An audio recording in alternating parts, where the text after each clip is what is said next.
Mr. Si Senor Hola Mamma Mia says, Hake, thanks for Friday TV time. It felt like school. Yeah, and I saw King Alpha Nerd's comment about, man, that's nice. Comment about, it felt like a cool substitute teacher where the class actually had fun when the substitute teacher was in. Nice, right on. What's up, guys? I am James Hake. This is the Hake Report. It is Monday, 9:02 a.m. here in Los Angeles, and it is October 5th. Is it 5th? Or is it? Yeah, it's got to be 5th. 2020. And I have calls already. I'm going to be talking about just some things that I've been looking up on Wikipedia and Google and stuff, and some things that I've noticed about what they present to me regarding Jesse Lee Peterson, regarding my own channel, regarding some others, just for comparison's sake. And of course, about Proud Boys, because Proud Boys are in the news, or have been recently. And I just like to know how the establishment, so-called authority, and I put those in hard air quotes, describes Proud Boys. Oh, I should look up Antifa for comparison. I will be getting to your calls. You can call in 888-775-3773. I'll touch on Breonna Taylor's case, too. There was a little bit of evidence that was leaked out on purpose by the order of the Attorney General over in Kentucky. This is the Louisville case, where they did a little bit of rioting over her case, too. And some other news items, too. So with that, let's get on with the show. 1, 2, 3, 4. Oh, it's the Hake Report. The Hake Report. La la la. Oh, it's the Hake Report. The Hake Report. La la la. Hey guys! Oh, it's the Hake Report. The Hake Report. La la la. Oh, it's the Hake Report. The Hake Report. La la la. So, what's up, everybody? Isn't it wild how people just lie to us and they cast things in the worst way? They being Google, which is evil, Wikipedia, which is also evil, and Twitter and Facebook and YouTube and all of the CNN. Well, CNN, we don't have to look at CNN, but most of us do go on Google or Facebook or Twitter or YouTube at some point, right? Do I have the audio? Do I have my stuff turned up? Maybe it wasn't me. Google once said, as their rule for themselves, and then I will be getting to your calls, guys. Appreciate you guys calling in already. 888-775-3773. One line open in there. But once Google's rule for themselves, I heard, was don't be evil. That was their company rule. They got rid of that recently. And rightly so, because they are evil. It's funny. It's like a weird rule for themselves, right? How can a company that opposes God and Christians and all that stuff be anything other than evil? So I guess they couldn't even hold themselves back entirely, right? They are evil to Jesse Lee Peterson and to the world. And I'm going to get to that. I'm just pulling up my Periscope here on this side. I like to watch the Periscope on my iPad so that I can scroll a little bit and see your notes. Jesse's show did play today, Tim, over on Periscope. It did play. It was off for the first hour, but it came on after dealing with some technical issues, ongoing technical issues related to the coronavirus. I also want to touch on this, how the establishment authorities describe Proud Boys, including Google, including Wikipedia, and including the fake source that they cite, SPLC, Southern Poverty Law Center, which is itself an enemy of America. Yeah, they have some factual information. I guess that's why they try to do that. But they are basically a leftist activist, anti-American, not even just leftist, anti-American. Left is anti-American. That's what I mean by that. Man, I don't know what's going on with this crazy Periscope. Anyway, and then I looked up serial killers too, by the way. I will explain that to you later. But you all know that sometimes I use Google and Wikipedia. I still read Drudge to you and the news and CNN and all that stuff. As you may be aware, Jesse Lee Peterson, I take an interest in his stuff, as you know, is blatantly shadow banned by Google. For example, you search Jesse Lee Peterson YouTube channel and in the Google search bar, and does his YouTube channel show up anywhere? No, it does not show up anywhere.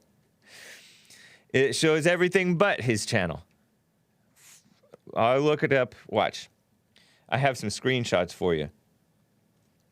Google search JLP YouTube. And it lists several playlists. JLP Savage Moments, which is not a Get a Job. It's not even the Get a Job channel, by the way.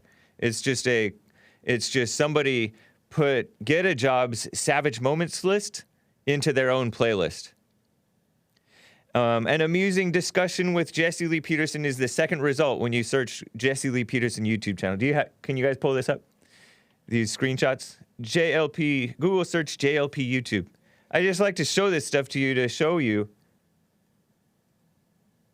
that it's trying to manipulate your reality, right?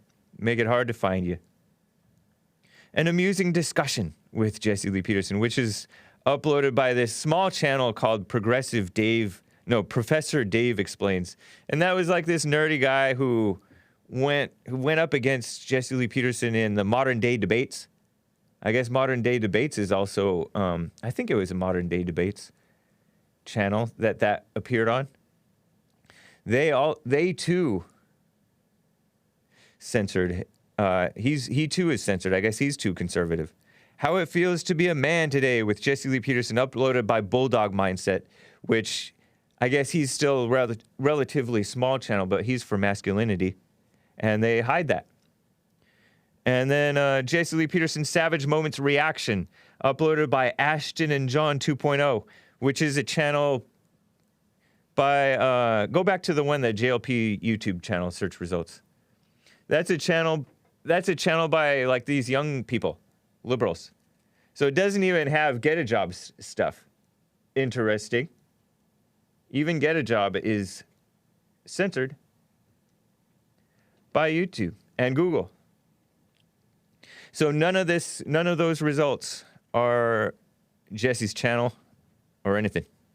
And then I searched Jesse Lee Peterson on Google, just regular Jesse Lee Peterson. It pulls up his Wikipedia page, which is pretty obsolete, has a lot of old information, is not very well updated. And then it has his Twitter, which, because Google doesn't own Twitter, so it can't suppress that result.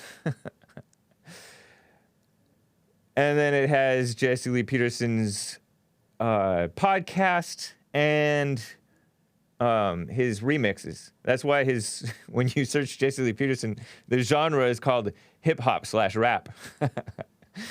Thank you, Trevor Wesley. Because he remixed Jesse Lee Peterson's speaking into raps and stuff. And then it has videos, but none from Jesse Lee Peterson's channel, which is bigger than and has more views than Professor Dave Explains or even BET Networks, or even this channel called Triggered. Then it has The Fallen State, then it has the C-SPAN appearance, Amazon, on Scam, and all that stuff. When you scroll down. Isn't that interesting? It's so manipulative. Isn't that manipulative? Google has decided that the truth which is told by Jesse Lee Peterson, is what is that thing called? They decided that Jesse Lee Peterson is persona non grata. At least in YouTube, I found it's different. When I go into youtube.com and search Jesse Lee Peterson, for a while there, I could not even find Jesse Lee Peterson's channel when you search Jesse Lee Peterson. You couldn't find it. It was suppressed. And all of his videos were suppressed too. Now that's changed a little bit. Just recently. Maybe because they've changed things in their website, so they accidentally are letting it through. Or maybe they're loosening up on him. Who knows? But I just had to point that out because they're evil people. They're manipulating. They're hiding the truth. Jesse Lee Peterson just tells the truth. So I just had to share that with you. Keep that in mind when you're reading this stuff about Proud Boys and all that stuff. They cast anything that's for center. What I call center is like Constitution, being pro-America, stuff like that.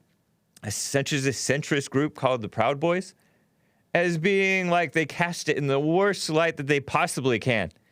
And it's very dishonest, but they hide behind being vaguely, technically factual, supposedly. Who knows?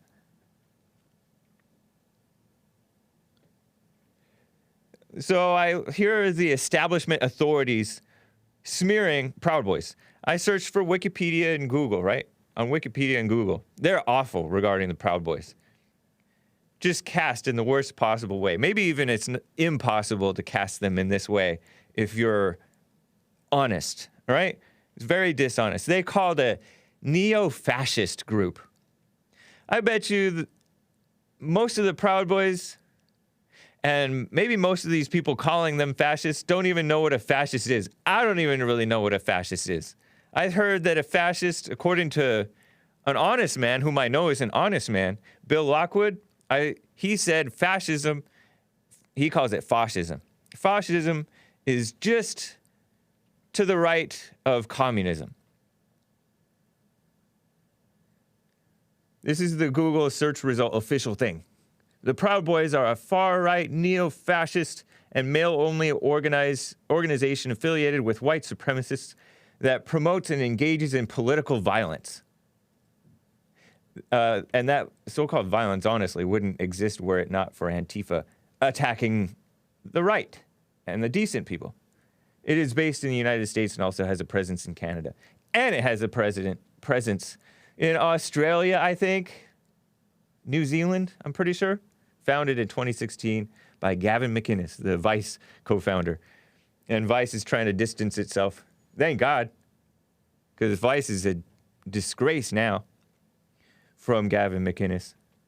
And type of business, far-right and neo-fascist organization that promotes political violence. Okay. Because these young guys, and they are maybe sometimes proud of themselves when they beat up Antifa for attacking them, or Antifa when Antifa tries to attack Lauren Southern. Lauren Southern being a free speech activist / journalist, centrist woman, but they hate her because she's investigated South Africa, and actually prior to that, I think she investigated like whether no-go zones existed or something like that. She's, I think did she work for Rebel Media? Is she Canadian? Lauren Southern? She's a white woman, not that liberal. And so they hate her. And then also, of course, they reference and put SPLC as the top result. When you Google Proud Boys, the Southern Poverty Law Center. When you search BLM, Black Lives Matter, they're referred to as advocacy and protest. Not rioting, false smears, far left, nothing like that. Yeah, Lauren Southern is Canadian. Yeah, she is from Rebel Media, which is a Canadian media outlet. Sort of a center-right kind of thing. They're supposedly they're compared to like the Breitbart of Canada, I've heard. So Wikipedia calls them far right, and I looked up what far right means according to Wikipedia, right? And neo-fascist, which I had to look that up. Male only, duh. They act like that's a bad thing. Affiliated with white supremacists, which they're explicitly not, honestly. And then they say, you know, SPLC is a far left Southern Poverty Law Center started by, from what I hear, they were started by communists. And now they've only gotten worse since then. Some of their founders or people who've been there with their organization a long time, even they are getting attacked by the younger people because the younger people are even more extreme than the older people. The older people are bad enough. And the younger people are even more dishonest, interestingly.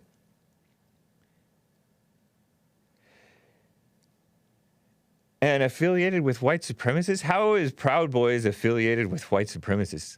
And even if they were, this is America. I'm sorry, I thought this was America. I thought you were allowed to say or do or believe in what you want, as long as you're not hurting anyone. And most of these so-called white supremacists never hurt anybody. Who has Richard Spencer ever hurt?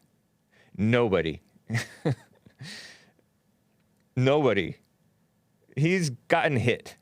And he doesn't really incite stuff that I've seen. He's not into that stuff. He's into being a socialist. He was a Bernie supporter.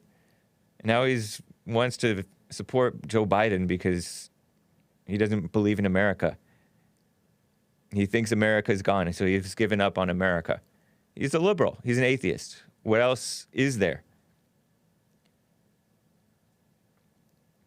SPLC doesn't even call them neo-fascists, by the way. And I'll tell you what neo-fascist means.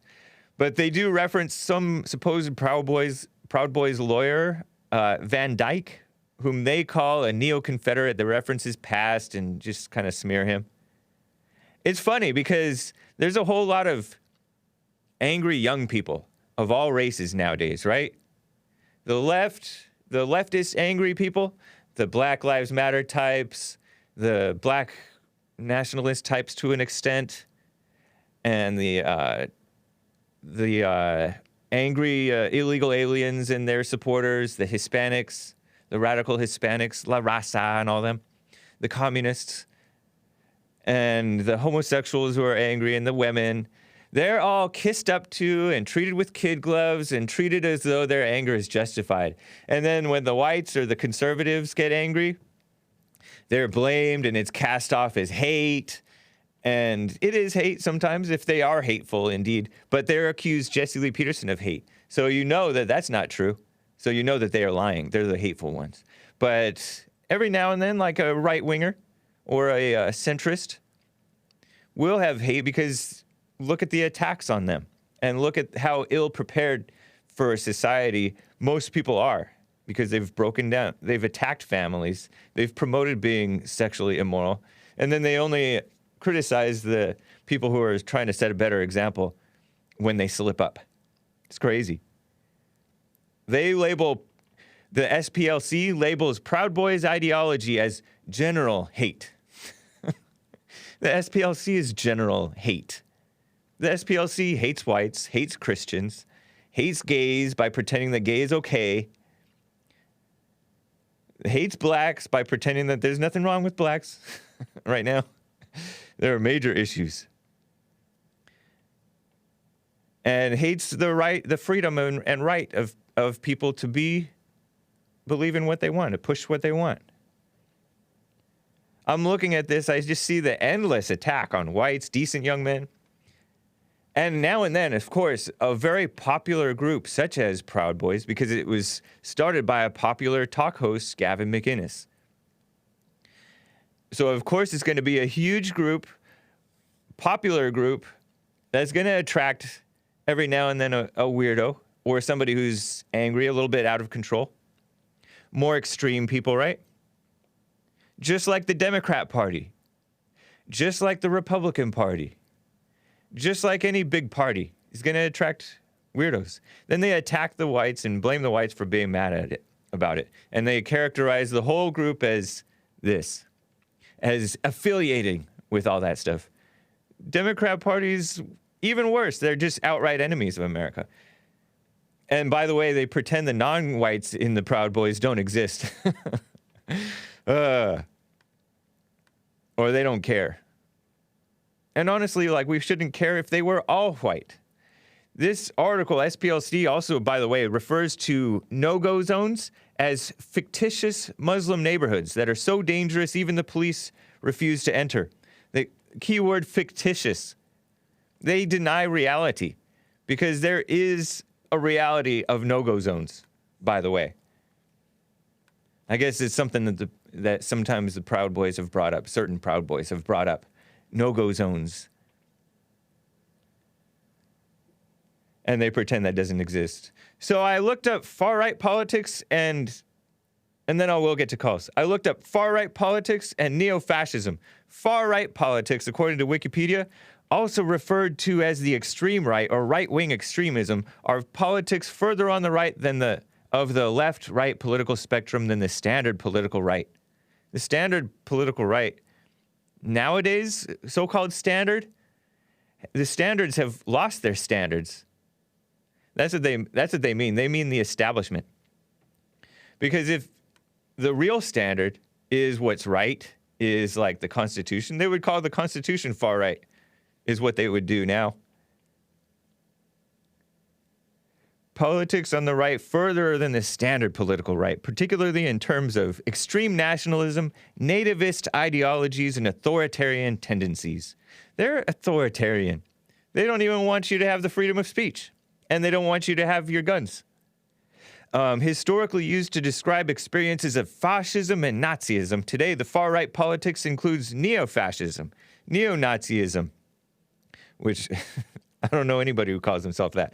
The third position, alt-right, white supremacism, white nationalism, and other ideologies or organizations of ultra-nationalist, chauvinist, xenophobic, theocratic, racist, homophobic, transphobic, and these are all words that they think are real. Anti-communist. What? Anti-communist? Okay. Being against communism is far right. I guess America is a far right country then. Or reactionary views. Far right politics can lead to oppression, violence, forced assimilation. Forced assimilation, isn't that what they do with this sensitivity training? The far left, which is running the country right now. Ethnic cleansing, which is what they're doing to the whites, and even genocide against groups of people based on their supposed inferiority. All whites are racist, by the way. Or their perceived threat to the native ethnic group, nation, state, national religion, which is Satanism. Dominant culture or ultra-conservative traditional social institutions. All of that gobbledygook is meant to justify smearing Christians, basically. Their religion is anti-Christian, basically, is what it is. Neo-fascism. I looked that up. Neo-fascism is a post-World War II ideology that includes significant elements of fascism. Neo-fascism includes ultranationalism, racial supremacy, populism. Isn't populism just about what's popular? Or the people, I think? Authoritarianism. Some of these are contradictory. Nativism, xenophobia, opposition to immigration, which is, by the way, what the radical Hispanics in America were. They hated immigration too, because they wanted more money for themselves. You know, the pro-union Hispanics, Cesar Chavez and all them. Did you know that? Some of you guys know that better than I do. As well as opposition to liberal democracy, which is weird, parliamentarianism, capitalism, liberalism, Marxism, communism, and socialism. Yeah, okay. Allegations that a group is neo-fascist may be hotly contested, especially when the term is used as a political epithet. Yeah, you think? Some post-World War II regimes have been described as neo-fascist due to their authoritarian nature and sometimes due to their fascination with and sympathy towards fascist ideology and rituals. They still haven't defined what it is. Post-fascism is a label that has been applied to several European political parties. Blah, blah, blah, blah, blah. So phony, huh? Anyway, let me get to some super chats. That's their phoniness with regard to Proud Boys. And with regard to, honestly, everything that's for what's right. Thank you to Jesse Lee Peterson for hosting the Hake Report on D Live. Thank you to Based AF, Based America First, saying, happy pumpkin everything season. Yeah, it is October, and October has pumpkin pie, which is way better than sweet potato pie, unless you're black. Noah's Ark, Kansas gave a diamond. Noah's Ark, Kansas gave another diamond. Canadian David gave a diamond. Appreciate the support, guys. Thank you, too, for the super chats on Streamlabs, streamlabs.com/Jesse Lee Peterson. Chris agrees with me about pumpkin pie being better than sweet potato pie. Joelle calls us haters because Joelle agrees with Jesse Lee Peterson that pumpkin pie is an imposter and that sweet potato pie is way better. Let me get to some calls. Rick in Hampton, Virginia wants to talk about the election, the upcoming election. Rick, how are you doing, Rick? Oh. Man, I'm fine, Brother James. How about yourself, man? Love you guys, man, as always. I'm doing fine. Back off the phone a little, Rick. You're talking too hard into it. You're blowing out our ears. Okay, I'm sorry about that. Can you hear me now? Is it good? Yeah, that's better. Appreciate it. Okay, yeah. So what you think, man? You think, because, you know, it's funny, man, even though President Trump, here's the thing, too, with President Trump. How come they don't have Melania at the hospital with him? Oh, you know what? That's a good question. Because she caught COVID, too. I don't know. Mm-hmm. In fact, I didn't even know that she wasn't at the hospital with him. How do you know that she's not? You know what? Here's the thing. I was just hearing liberals talk about it, so I just asked it. I don't know she's at the White House? Either. Oh, I guess she's at the White House. So, yeah. Well, you know, she's just a little bit younger. He gave a speech. I don't have it for you, but he gave a little speech saying that, you know, I guess it came out on Saturday. I saw it on Saturday. He tweeted out a quick little 4-minute off-the-cuff statement about how he's doing, and he looked fine. Mm-hmm. He seemed to be doing fine. His spirits were high. And he said, you know, Melania is just a tiny little bit younger than me, just a little bit. So she may handle the virus a little bit better than him. I've heard that he's needed a little extra oxygen a couple of times and gotten some maybe steroids or something to help him out dealing with this thing and get right over it. You know, he's not shy from taking something that he thinks may help him get over something faster. For example, he was taking that thing that, not to be confused with the fish tank cleaner, right? Hydroxychloroquine. He'd been taking that as a preventative measure or to help him deal with it if he were to get it. And so he's like very cautious with regard to germs. He doesn't even like you sneezing in the same room with him or coughing in the same room with him. He's called a germaphobe. So I don't know. Maybe he will. Maybe he was suffering from it a little bit more than Melania, so he needed to stay at the hospital or something. Or you know, it's better to keep them a little separate so they don't keep giving germs to each other. Right. You know what? It makes sense to me. Yeah. I was asking that because people was making a big deal about it and stuff. You know, because they're making a big deal about it. It's all speculation. They just want to cast doubt and pretend that he's not handling things right. They're liars, meaning the media, the mainstream media. That's what they're trying to campaign on, because most of your Democratic Senate candidates are always saying President Trump didn't handle COVID-19 correctly. But you know what? To me, that COVID-19 started on Obama's watch, on the President Obama's watch. COVID-19? You don't hear them. Yeah. How so? It was Dr. Fauci at that time. I want to say it was around 2016. He was funded by the Obama administration to go to China and work on the virus, but it got out of hand, though.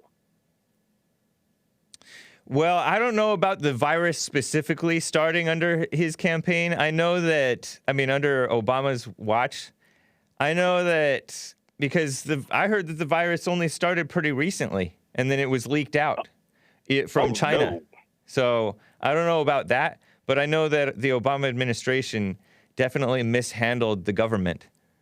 And Trump has said that they had bare shelves in some cases with regard to, response to this type of thing. And the Obama administration definitely, the Obama administration definitely wasn't looking out for our best interests. They purposely depleted the military, just bowed to the enemies. Remember Obama bowing to the enemies? We started all this mess. Portrayed total weakness. He hated. He hated America. So he's a sleazy person, and sleazy people are not only corrupt on purpose, but they're also incompetent too. And he is incompetent. He's competent at putting out evil when he's sets his mind to it. Yes, and it kind of is natural for him to lie and stuff like that. But in terms of doing what's right, he's not competent.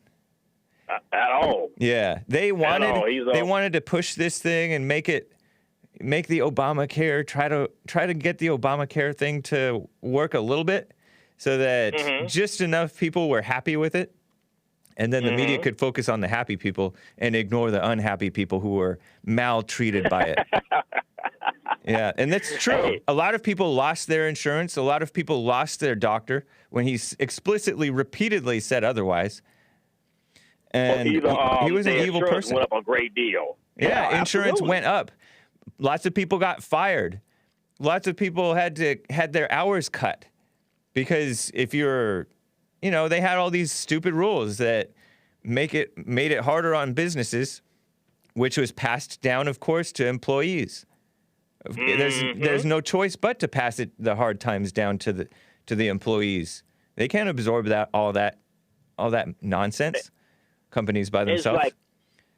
It's like too, how you got insurance, life insurance companies, how they give you a physical before they sell you insurance. Yeah.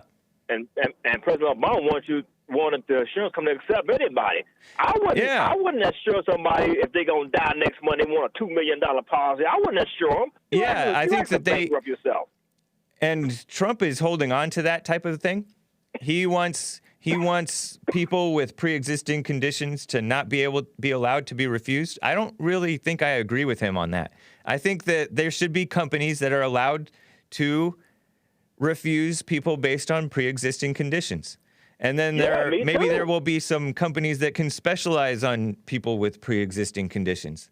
Yeah, but I don't think that the government has any say over this nonsense. It's evil. It's designed, honestly, to kill the businesses, and then later that's just government run everything.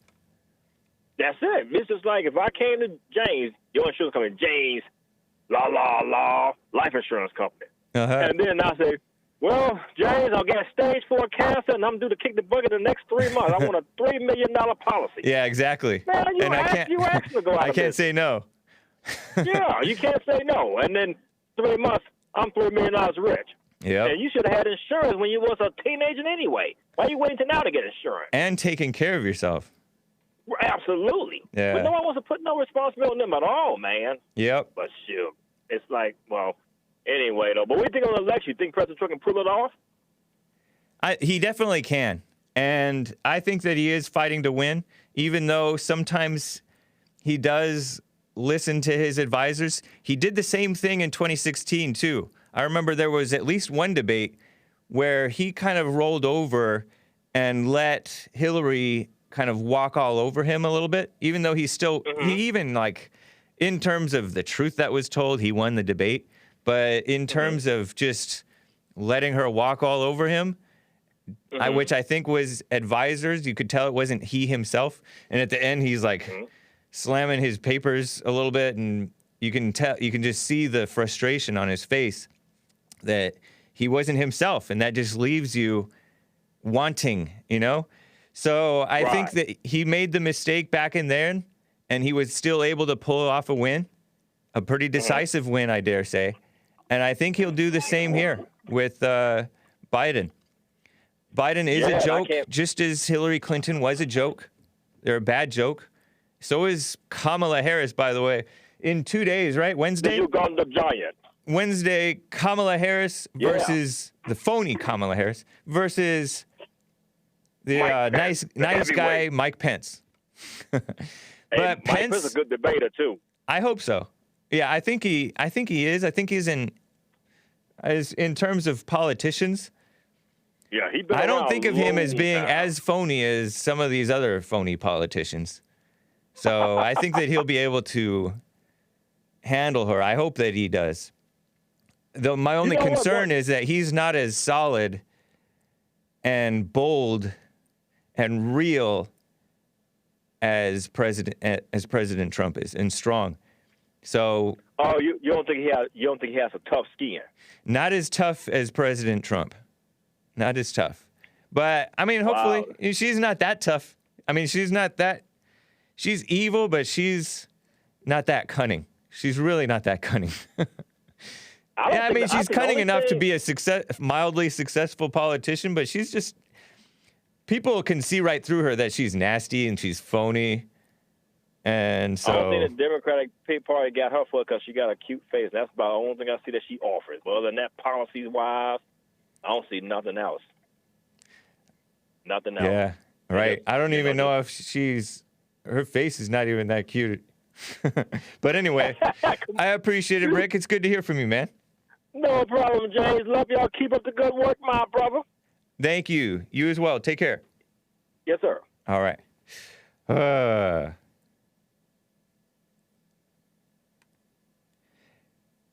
By the way, thank you guys for joining in for the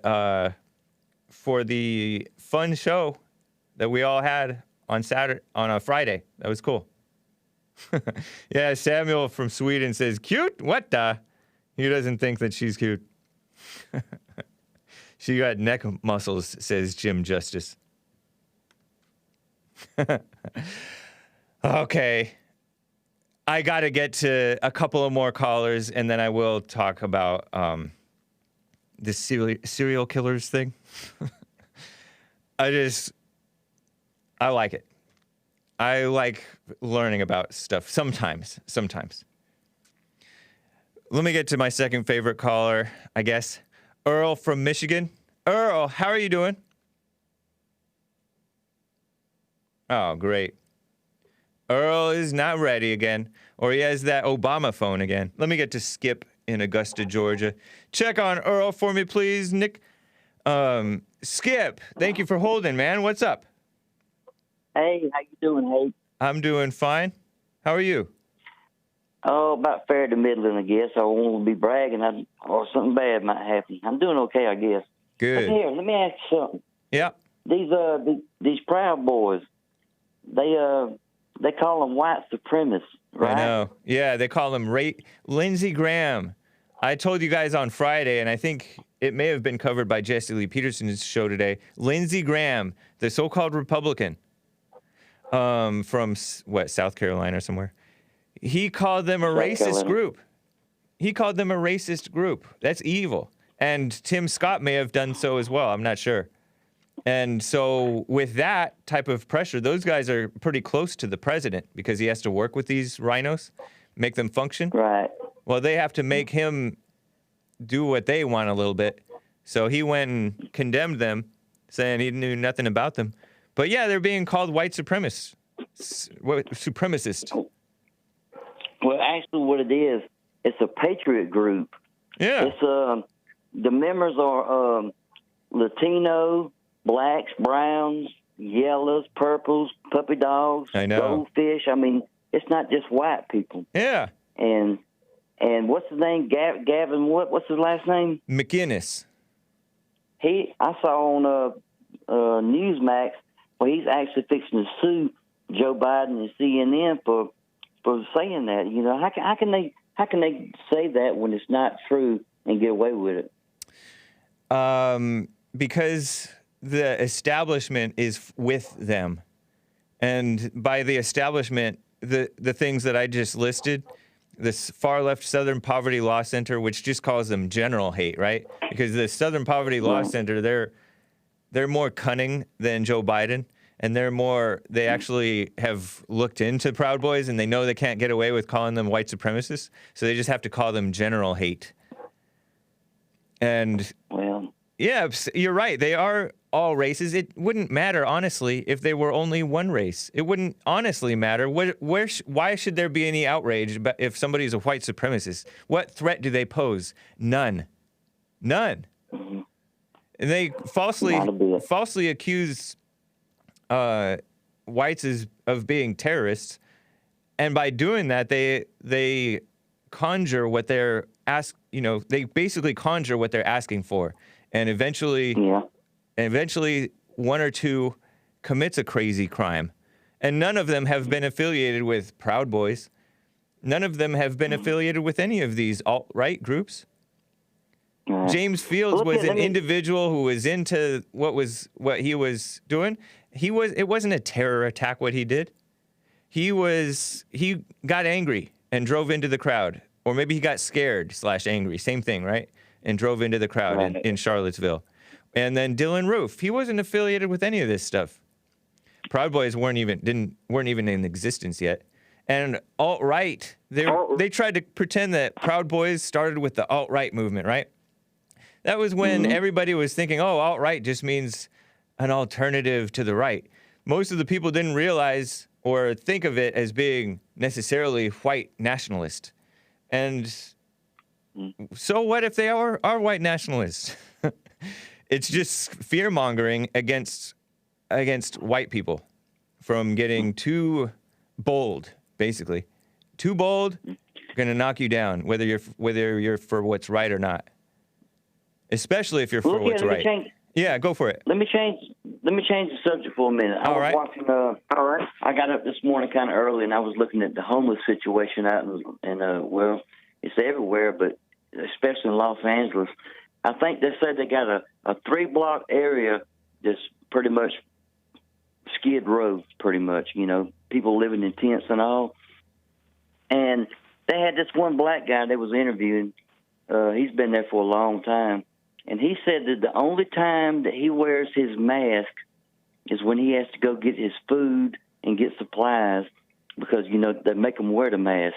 Yep. But any other time, they never wear the mask. Yeah. And I brought this up to you back in when all this coronavirus started about why come everybody's getting it but the homeless.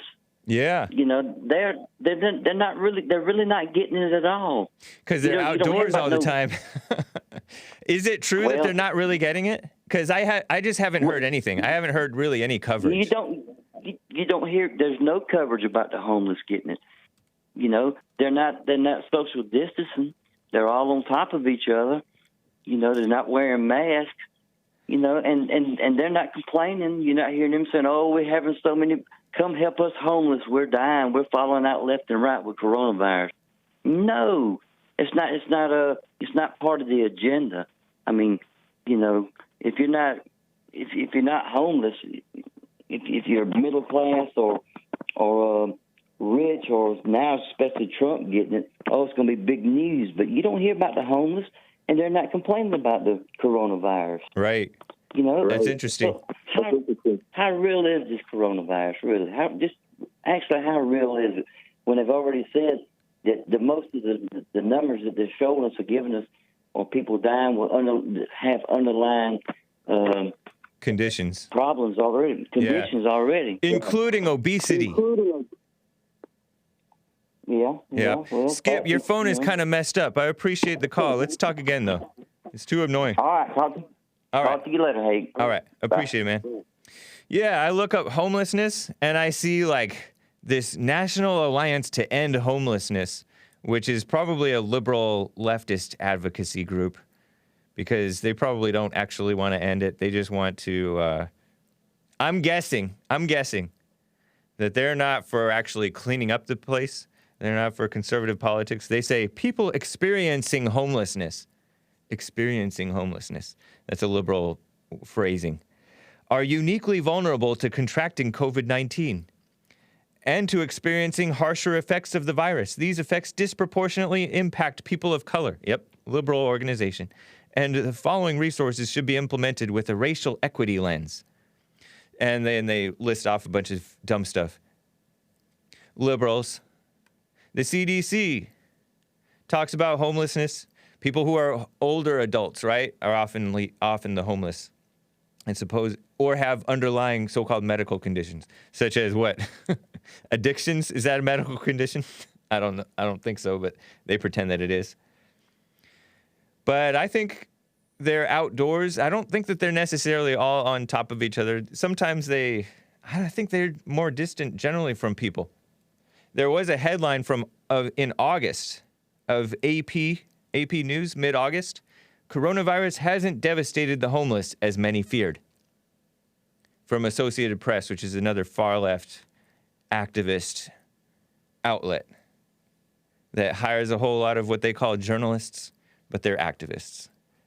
And even they have to admit, from San Francisco, that it's not the debilitating thing that it was presented as being. We'll see how President Trump handles it. He did get it. Somebody asked me why. I think it was addressed to me. Why am I not calling out President Trump for condemning Proud Boys? I don't agree with him with condemning Proud Boys. What's to condemn? Even the guys who are into the white thing, I'm sure there's a few in there, the Proud Boys, who are into that secretly because, officially they're not supposed to be into that at all. Officially, you can't be into the white thing. It's crazy. So much for freedom. Even the so-called far right, which is not what they are, is disallowing this imaginary racism thing. When every other race has the freedom to be into it. But, I don't agree with President Trump doing that. I think that he did it based on bad information or a lack of information and being pushed by scum of the earth like the people that he has to work with over on Capitol Hill. Senator Tim Scott, I guess is that Capitol Hill still?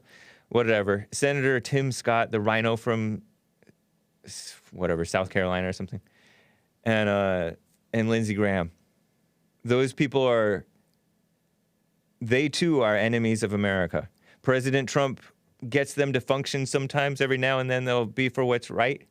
But they are, I told you guys on Friday that Tim Scott was part of the First Step Act with President Trump. He and President Trump worked together to let criminals out of jail. Supposedly non-violent offenders, just let them out, give them a second chance. That's what America's about. And Tucker Carlson covered it on Fox News. Some of them have committed murders since then, and possibly rapes and things like that, and more crimes. It was not a good idea. But President Trump wants to spread goodwill. And every now and then, he works with these misguided people and he himself makes some errors.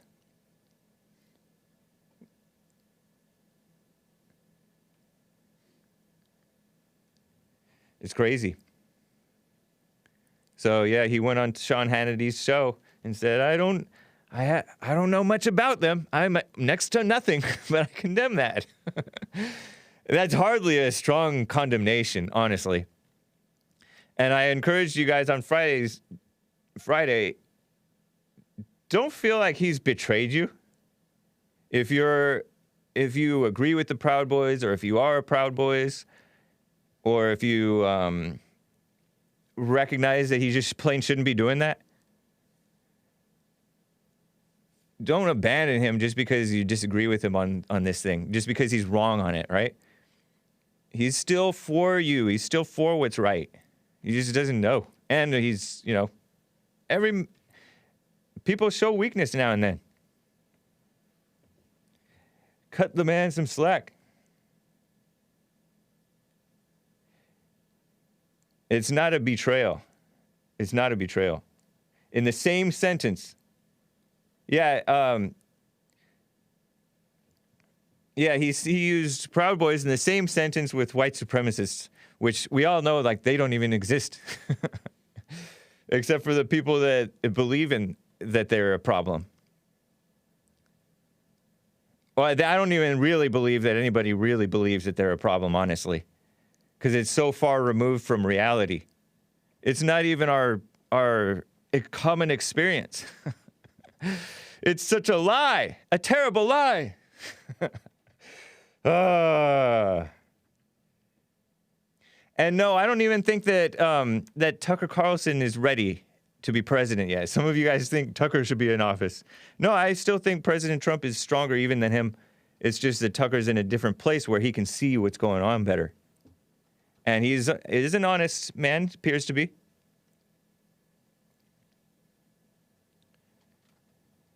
So, let me get to Earl. I think he's back. We'll see if he's back. His phone was all messed up on Friday, too. He has an Obama phone, apparently. Or maybe it's us. Maybe it's on our end. But I shouldn't even give him that out. Earl is from Michigan, and he's on the line. Let me just take him in the last few minutes here of this first hour before I get to some stuff. Earl! Hola. Hola. Buenos dias, James. Yes, it's on your end, fella. I didn't do anything different. Yeah, right. So, that's the second time. I haven't done anything different but call back, and then there's no problem. That's strike two. But, on Friday's show, you had Jesse talking about discriminating against blacks, and I guess you agree, and the other folks along with you agree that you shouldn't hire folks based strictly on their name. That seems it was so totally ridiculous. It was almost hard to contemplate or even comment on, because it made absolutely no sense, no justification, but pure prejudice. And okay, so just to get the people up to speed on what you're talking about, on the Jesse Lee Peterson show on Friday, Jesse Lee Peterson was out. I hosted the show, and in the first hour, I filled up the first hour with this 2004 November Jesse Lee Peterson appearance on Larry Elder's TV show. Did you know he had a TV show? And the topic of discussion was racial profiling and discrimination based on black-sounding names. And Jesse Lee Peterson made the point that black-sounding names were not the norm prior to maybe the 60s. Black Americans had normal American names. But because blacks started to be encouraged to hate whites and to pretend they were Africans and pretend to call themselves African Americans, so far removed from reality, they started coming up with these weird names like Shanae and Shaniqua and Tikwa and all that stuff. And even whites started to get hippie names like Mystique and Star and stuff like that. So Jesse Lee Peterson says, a child who's named that by a parent has been raised by an angry parent. Only a parent who does not love their children would call their name, would name them with these weird black-sounding names, especially in those times. Back when it was relatively new, a lot of blacks were still being called with normal names. So those were radical people who hate America, hate white people, and they started calling them just to be different and just to feel like they were holding on to their own identity, distinct from America. And those are frequently common experience shows among many people that those people have a dark mentality that's removed from reality. It's angry. They're trouble. They're problems. They're problem employees, oftentimes. And also, those of the ones who don't have that attitude, maybe they need to realize, hey, this name is associated with this type of behavior for a reason. So Earl doesn't think that that's valid, apparently. Earl. Yeah, that's right. I don't think that's valid. That's because, by the way, that's because even though, Earl, that's because, you know why? I know why. I think I know why. That's because even you, with a normal name, Earl, have that crazy, angry, insane, blind to your own issues, black mentality, as those Shananes. By the way, James, Yeah. with a normal name, that has a blind racist mentality of a right-wing Nazi. But what is a normal name? What's a normal American name? Are you really gonna play that What's a normal game? American name, James? I'm just asking you. Tom. You always try to put in a Tom is normal... an American name. Tom is a good American name for a black man. My cousin's name was What's a normal Tom. American name, James? Earl isn't a nice American name, but your attitude is not nice or American. But what's American about that? Chris is a nice American name. Christopher. Is Gunhart or Kofita or Sean O'Connor? Is that a normal American name? Sean kind of is, depending on the spelling. But whatever the other things you do, obviously not. What's a normal American name? Is any ethnic name of anybody Italian, German, Russian, Romanian, anybody? Are those normal American names? Not always. Sometimes they can come off as American enough. What's American? American? Is Irish names American? Sometimes. Depends on the Irish name. What is sometimes? So, you remind me of that old American Indian activist who tried to confront Jesse Lee Peterson and denounce the American flag as red is for the red man's blood. That flag is the genocidal flag of my people. And he says, what is America? What is here? And Jesse Lee Peterson said, what, are you so old you don't know where you are? Earl, are you so old you don't know what American is? So far, you deflected and haven't answered the question. I don't have to answer the dumb question. It's a retarded question. No, you made a comment. What's an American name? It's not American. You can prejudge folks on an American name. Earl. And by the way, what names are... Earl. What? James, you don't answer the question. James. I answered your question. I gave you examples of American names. No. Is Shaniqua... You gave me an example of a name. Earl. What makes it American? Earl. Is Shaniqua a normal American name? Yes. Just no, like, it's not. No. It's a black-sounding name that they threw in and became more popular since blacks started hating whites, and it became encouraged for blacks to hate whites. Did the person who named Shaniqua... Earl, did Shaniqua, the name Shaniqua, was that a popular name pre-1960? You don't care when it came into being. It matters when and how it came into being, Earl. You're lying. You're pretending. You're pretending not to see reality. Earl. You're making racist, prejudicial assumptions about folks that you think back up. And what time it came in? By calling me racist, you're the one. Hold on, Earl. By calling me racist, you're the one who's assuming about me. You have no idea what you're talking about. If you base Harmon on a name and you're trying to justify on the time it came in to being, when did these other names come into being of other nationalities? Hey, Earl, just admit that you want to play dumb and not recognize that black-sounding names are purposely weird. They're purposely weird. Just admit that you're playing dumb, okay? Just No, admit. you just can't answer the question. No, you're because playing dumb. It makes no sense. You're playing And dumb. How can you? You can't admit that you're playing dumb. Thank you, Earl.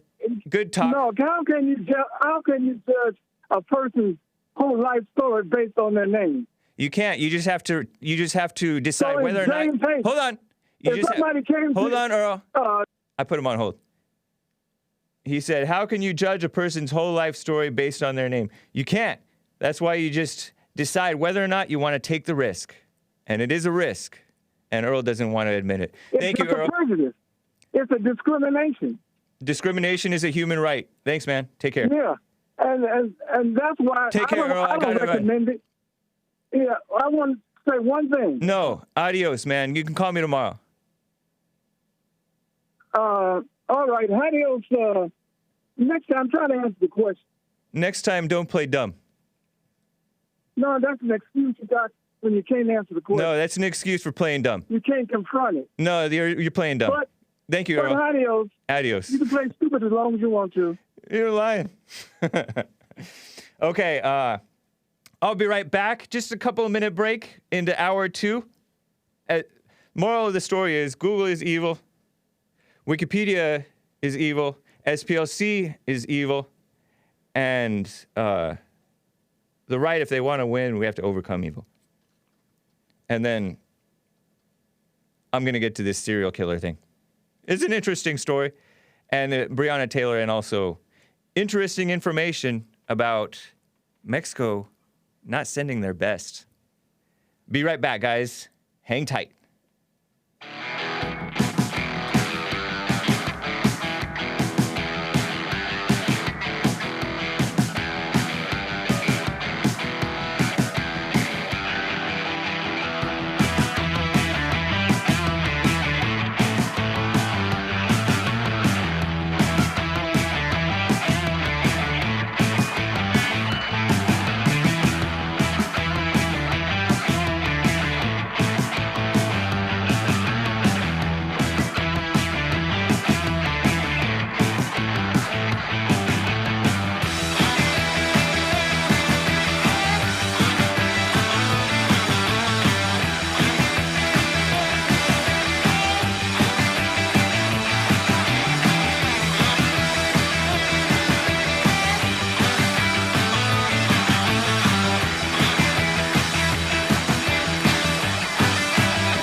So we are back, guys. It's 10:06 a.m. U.S. Pacific Daylight Time. Evgeny Crosby 2020 gave a couple of diamonds. Thank you, man. Appreciate the support. He's going after Marcus Jones, who's a chatter troll. He doesn't want to call in, and I don't blame him. But he's a dishonest person over there in the YouTube. He's nice, though. He's nice. I think he's nice. Compared to... Never mind. I won't go in there. But Marcus Jones has a new name on YouTube, chat. Facepalm of Jenny Crosby 2020 says, Highs and Lows is a beta named Marxist Jones. Dang, Marcus Jones is a Marxist? Well, I mean, all liars. Marxist is just another word for liar. Right? Just like liberal is another word for a person with anger. I love this definition. This was a biblical question recently, or within, recent history. Jesse Lee Peterson asked, what is a liberal versus a conservative? What's the difference between a liberal and a conservative? And his biblical answer was a liberal is a person with anger. A conservative has no anger. So there's a whole lot of rhino Republicans who are angry. And of course, a popular group like Proud Boys will have some liberals in it who are a little angry. And then they get called out because you're on the wrong side. You're angry. You're not supposed to be angry. You're full of hate. You're supposed to be liberal. Only liberals are allowed to have hate. That's the SPLC in a nutshell, right? Penny Rue gave a diamond. And I don't know about Marcus Jones. I don't know much about him, but he is a troll. Penny Rue, thank you for the support. Always supportive. Appreciate the gifted subscriptions as well. That's cool. Canadian David with the diamond as well. Nice to hear from you guys. I wish you all well. Some people are going through really tough times right now. Evil is attacking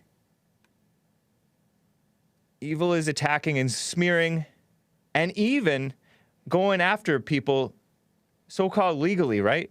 In the legal world. It is unjust. It's a kangaroo court for the white man. It really is. And for the men in general, too. Be self-controlled and alert, all right? Very important. You never know what's going to happen. I noticed that before I was taking... Remember, at one point during my show, I was not taking my top of the hour break. I would just blow right all the way through it and do 2 hours. Straight talking. I noticed that now that I've trained my body to get up and get out, now I just itch to get up and get out.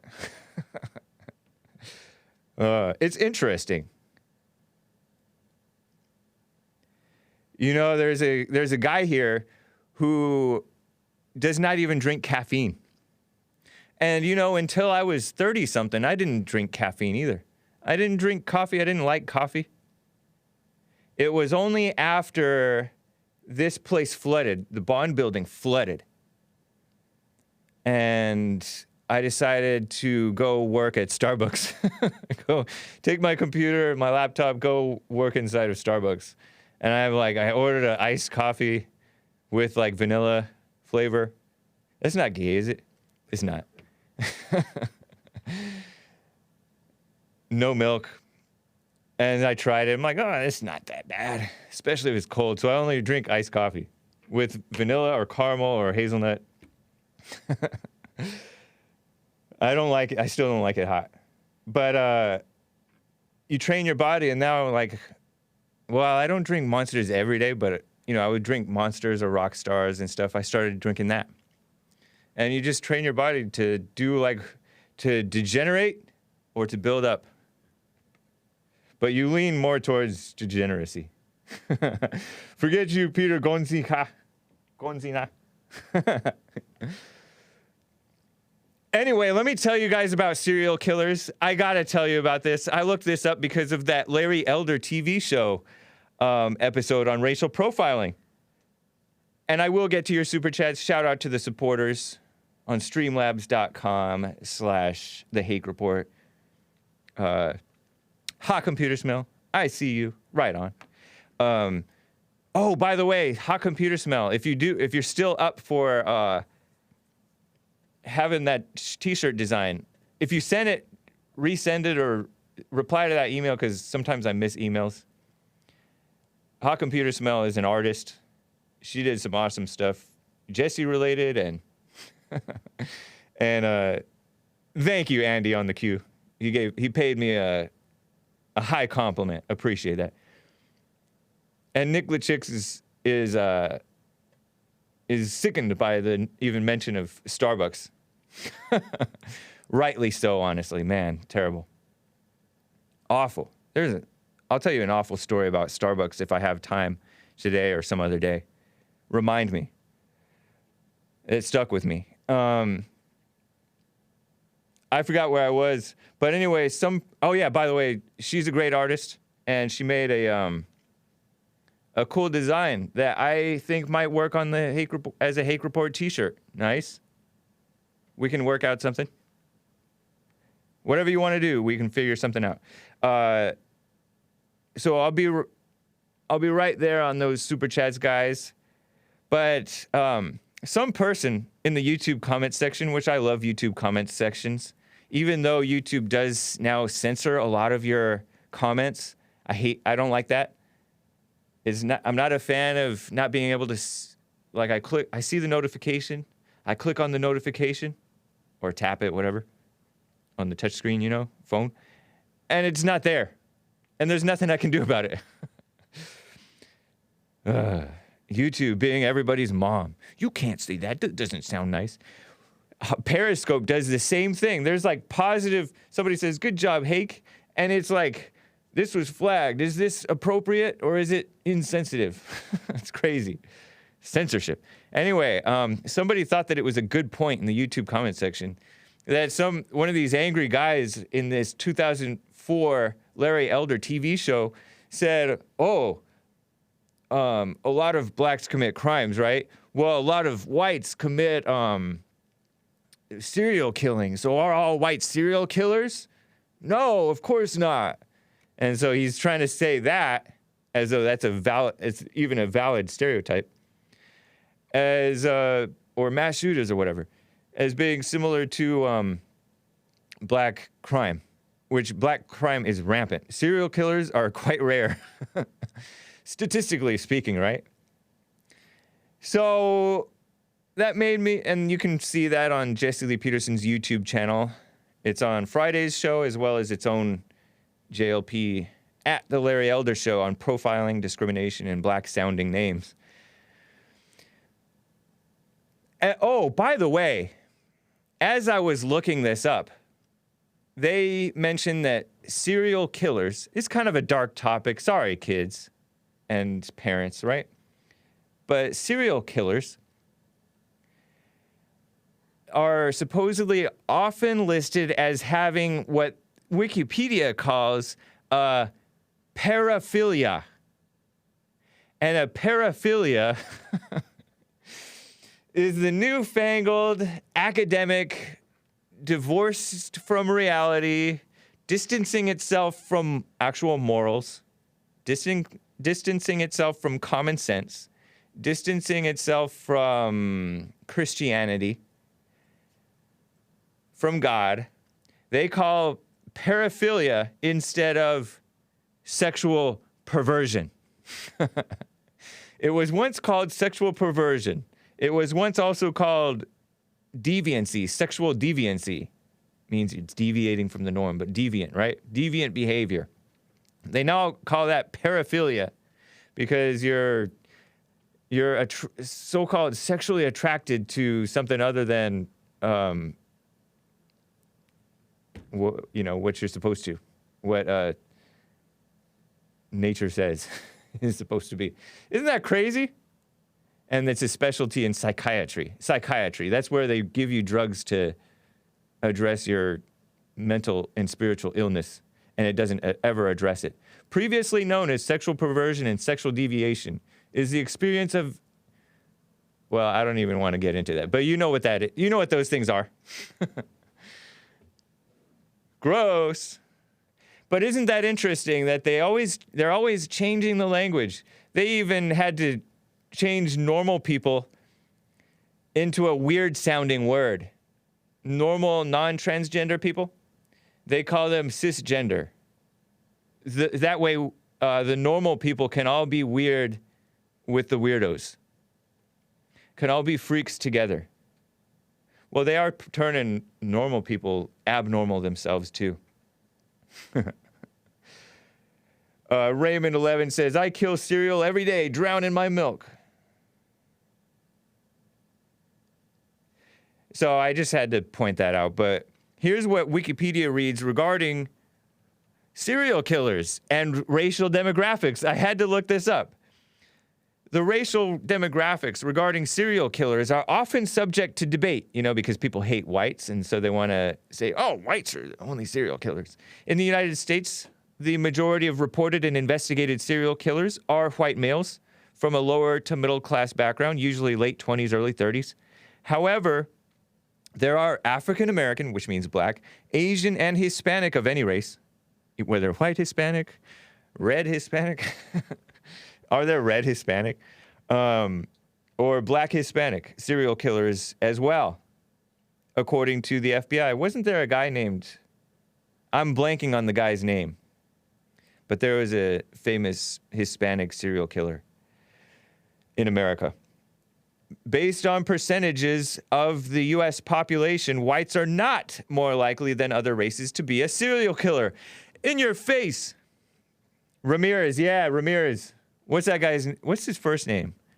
Man, there was a Ramirez. And Richard Ramirez, yeah. There was a Richard Ramirez who ran the locker room at my high school. And then I found out about the Richard Ramirez serial killer. I'm like, whoa. Just kidding. But there really was. So whites are not more likely. This is a Wikipedia. They would get whites if they could.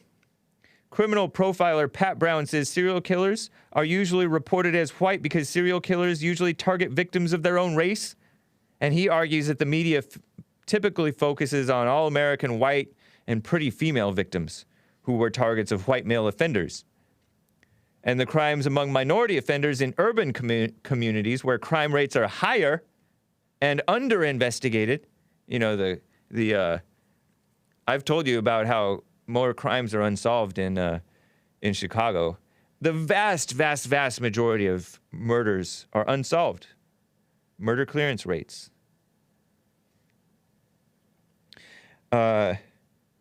Under-investigated, minority serial killers likely exist at the same ratios as white serial killers per population. This woman, Pat Brown, I guess it's a female, believes that the myth that serial killers are always white might have become quote-unquote truth in some research fields due to over-reporting of white serial killers in the media. Just like the over-reporting of blacks getting killed by police, right? Dummies like Earl, you can call tomorrow, Earl.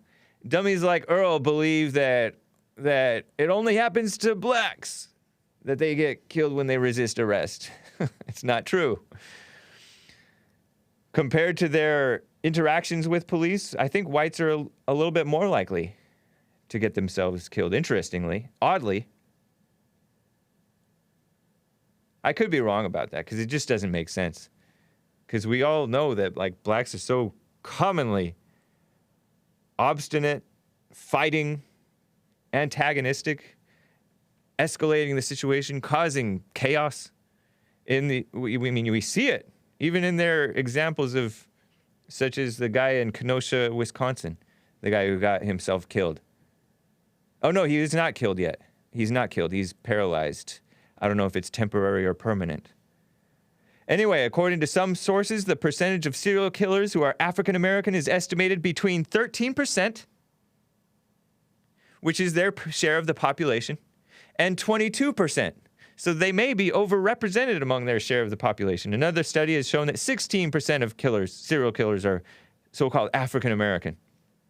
What author Maurice Godwin describes as a sizable portion. Yeah, it is, because they're not 16% of the population, they're 13 to 14%. Just an interesting side note. A 2014 serial killer database annual statistics report indicated that for the decades of 1900 to 2010, the percentage of white serial killers was 52.1%, vastly underrepresented. While he says the percentage of African American serial killers, meaning black, was 40%. 40. Wow. And that's allowed on Wikipedia? Maybe I shouldn't be pointing this out. It's going to disappear. 2005 article by Anthony Walsh, a professor of criminal justice at Boise State University, argued a review of post-World War II serial killings in America finds the prevalence of non-white serial killers has typically been drastically underestimated. Yep. In both professional research literature and the mass media. Because academia and the mainstream media believes in this, like this critical race theory stuff, this phony cover up the so-called minority crimes. And they do that. It's such a disservice. It's just like Earl denying the reality about black-sounding names. Like, common experience, among normal people, you mention the name Shaniqua or Shanae, people chuckle. People like, oh gosh, don't hire that one. Normal people who aren't even like necessarily Jesse fans or whatever. Normal people chuckle about those names. Joel's walking out. Oh shoot, I made him mad. Just playing.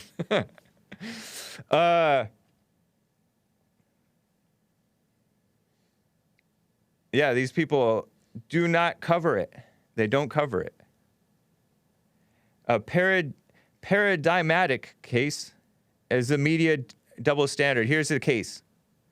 This person, Anthony Walsh, he cites news reporting on white killer Gary Heidnik and black killer Harrison Graham. Both men were residents of Philadelphia, Pennsylvania. Both imprisoned, tortured, and killed several women. And both were arrested only months apart in 1987. Heidnik, the white one, received widespread national attention, became the subject of books and television shows, and served as a model for the fictitious Buffalo Bill in the movie Silence of the Lambs, according to Walsh. While Graham, the black one, received virtually no media attention outside of Philadelphia, PA, Pennsylvania, despite having been convicted of 4 more murders than Heidnik. Interesting. It's interesting. That same stuff goes on with the pedophiles and all that stuff. Child molestation, all of those things.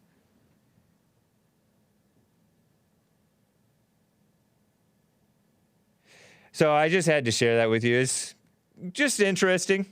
Wikipedia, every now and then they'll have some interesting information. Okay, thank you to... Wow. Thank you for the subscriptions. Penny Roo, appreciate the gifted subscriptions. Congrats to Mr. C. Senor. Hola, Mamma Mia. Congrats. And Beta Legs Ben, DJ Hardmouse, nice. Fan of the Ladies, Andy on the queue. Ghost Murdoch. Right on. Congrats. Thank you to Ha Computer Smell, who says, quote, I find it ironic how Lightfoot broke her own mandates for quarantine for a haircut and justified it by saying she needs to look presentable, and yet she dresses like a Batman villain and hands out junk to her colleagues before a speech full of lies. She's a joke. Yeah, did you see that? I played it on Friday, I think towards the end of Jesse's show, which I guest hosted. And then I think you saw it on the Jesse Lee Peterson show today again. Lori Lightfoot, mayor of Chicago, Illinois, being a goof, a goofy person. I hope that's not a cuss word or overly... I heard that that's the worst thing that you can call somebody if you're Canadian. A goofy person. A goofy person. Is that okay? You can add the Y and it helps. It's kind of like the N-word with the A at the end. I don't think I'm allowed to say that either, though. Jib Jab gave a super chat on streamlabs.com/The Hake Report and said, bonus deers, Hank. Dab emoji, sunglasses emoji, smiling. Shout out from Twitch. Thank you, Jib Jab. Appreciate it. Nice to see you on Twitch. What's up, Clovera? And all of you people. Radu Laser. I don't know if I pronounced your name right. Thank you to everybody joining on my lesser known platforms, Facebook, and of course Periscope. What's up? I got to get to some calls. Mike, first-time caller in Oregon, says that there's no such thing as white people. Let's see what he's talking about. Mike, what's up? Hey, how you doing? Hey, doing well. How are you? Doing all right. How's Jesse doing? He's not there today, huh? No, he's here. Oh, I thought he's still back east. Okay. What I called about, I'm 67 years old. Nice. And this is the year of racism and special, privilege and crap. It's all crap. It is. Now, I am so tired of hearing this, white people. Okay?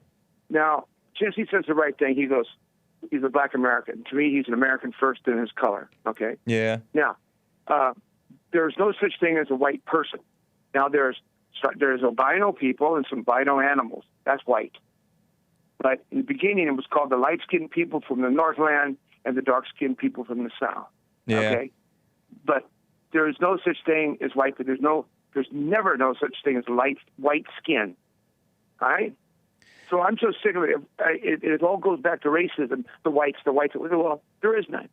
And getting down to one thing, but the people black man has just as much color white in him as a white person. Did you know that? Interesting.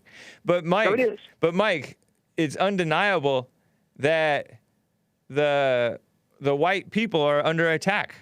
The people perceived as white people and grouped and lumped together as white people are under attack. Yeah, that's true. Yeah. But I'm just trying to say we are more like tan. Okay, take your skin and put it up against a white piece of paper, white paint. Well, That's very generous to call me tan. Well, you're not white. Okay, white is white. Your underwear is white. Your underwear is white. Whoa, you don't know that. Okay. No, it's not. Well, you know what I'm talking about. But it's just so tired about it. I grew up with blacks and Hispanics and everybody. We're people. We're Americans. Yeah. If we don't stand up, and we're going to be, and these people don't realize when the communist takes over and the chief of the rest of them, don't care what color you are, you're going to be slaves. Yeah, that's a fair slaves. point. Evil people and evil itself is not going to treat anybody well. Yeah, they give. That's right. Evil people give special treatment and play favorites and all that, and you can enjoy your life for a time under evil, but you're not gonna win. And you're not going to be even really happy in life. It's evil. And you know what? It is honestly kind of dehumanizing too. That's true. Because people who are called white people are just dismissed. Their concerns are dismissed. Their concerns are villainized as white supremacist. So I get. But I mean, don't take that as a pet peeve, man. You're 67 years old. You got to be immovable. You got to be a based boomer. Yeah, well, put it this way. I'm not all white. My mom was born on a reservation in Oklahoma during the Dust Bowl. Okay. So does that mean you're part American Indian? Cherokee, half Cherokee. Nice. My dad's family came from Scotland during the 1700s to get away from the white people of Britain that's taken over their land, correct? Right. So they come over here. All right. So I am not white. I'm an American, most of all. Really, the color would be red, white, and blue. But I'm tired of this systemic. And one, you're not going to take my land. That's not the. And if the BLM want money, these people want money. Well, then you better turn around. You turn around to the American people that was here first, the natives, and give them 5 times as much more. Because it's their land, not theirs, and not mine. It was their land. And here's one other thing I want to say, and before I go. People are crying the slavery. Yeah, it was bad. It was bad all over the world. It wasn't always, not all of it was bad, though. It wasn't ideal. It wasn't ideal. I didn't have a slave. Yeah, I didn't have a slave. I wouldn't want a slave, and I wouldn't want to be a slave. But it wasn't people act like this stuff, and even what happened to the Indians with how we took over America. Not me, but the forefathers. Exactly. How they took over America. It's just present day reality, and it's just present day reality. There's no reparations to be owed to anybody. No, there isn't. Now, they talked about, one gentleman talked one day about Japan, the Japanese people. Well, they bombed us. That has nothing to do with it. I want to go back to this. Yeah, They're true. You know what, by the way, Mike, by the way, speaking of the Indians, remember your point, but speaking of the American Indians, you're probably aware of this, maybe even more better than I am, but many of the people who were getting like money, I don't know if it was reparations money or the distribution from the Indian casinos or what, but I had some neighbors who were in the Indian tribe, and then they were kicked out of the Indian tribe for maybe not being Indian enough, and they were bums while they were in the tribe because they were getting all that money, the children who were adult children. When they got kicked off the reservation, it was the best. I mean, not kicked off the reservation, kicked out of the tribe. It was the best thing for them because that money dried up, and they had to work, and they became successful people. So yeah, see, I don't get any money. I don't get any money from them because I wasn't born and raised here. I was a body man all my life. I worked on cars. Yeah. Okay. But here's the thing I want to say: the blacks are complaining slavery, made us slave. We're slaves now. Okay. Now to put it this way: if they didn't come over here 300 years ago or whatever and did this, right now, and the same with American Indians, the blacks would be running around over there in Africa with flip-flops on, carrying the luggage on their head, living in grass huts. Okay. Yeah. Number two, if the Indians didn't come, I'd be running around here on a stupid horse trying to get a deer, half naked, getting cold in the wintertime. I would do it. I like my ice cream. I like my cars. Or maybe you would have. Or maybe you would have been born full-blown Scottish. Who knows, right? I'd still be cold over there in the rocks. Oh, cold.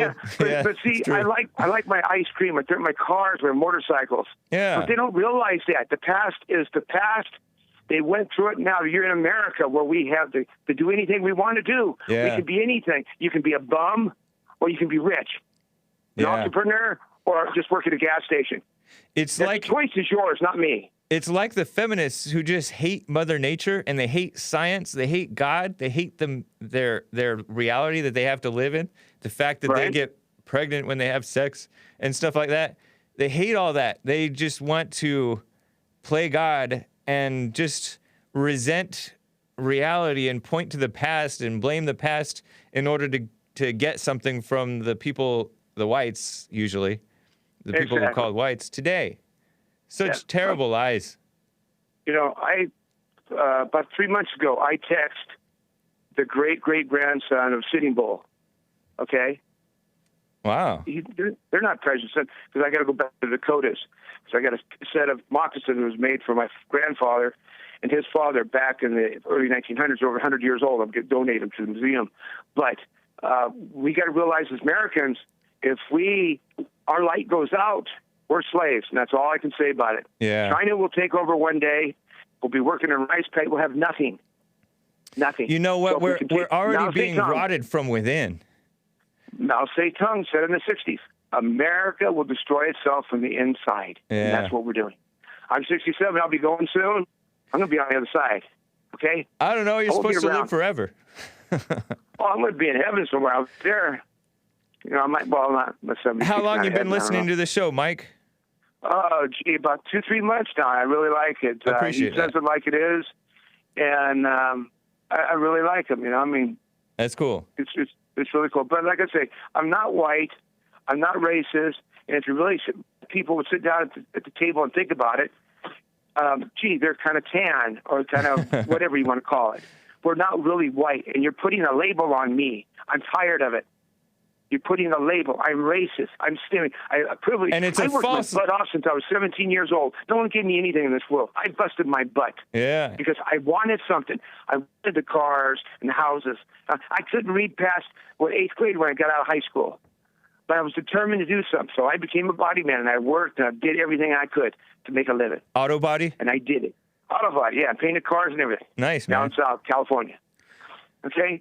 Well, if you ever come to L.A., Mike, make sure you stop by Bond. Visit Church with Jesse Lee Peterson or our men's forum. Yeah.